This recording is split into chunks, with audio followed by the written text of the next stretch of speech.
మీ పార్టీలో ఎంపీలు ఎమ్మెల్యేలు కలిసి ఉండరు. ఒకవేళ కలిస్తే గ్రూపుల వారికి కలుస్తారు. రేపు ఒకవేళ అందరిని కలపాలి అనుకుంటే అందరికి వ్యక్తిగతమైన పనులు చాలా వస్తూ ఉంటాయి.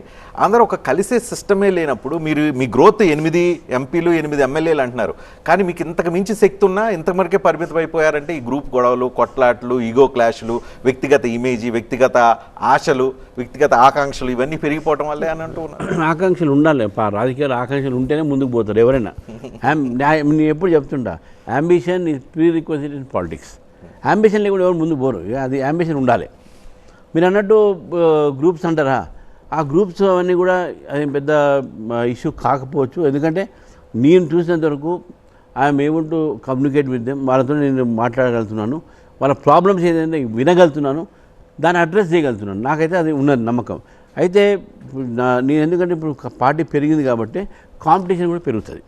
కాంపిటీషన్ పెరిగినప్పుడు డెఫినెట్గా కొన్ని హడిల్స్ వస్తాయి. బయట అదన్నీ హడిల్స్లో అది మనం సెటిల్ చేసుకోవచ్చు. అది పెద్ద అంటే సీరియస్ అబ్స్ట్రక్షన్స్ కావనేది.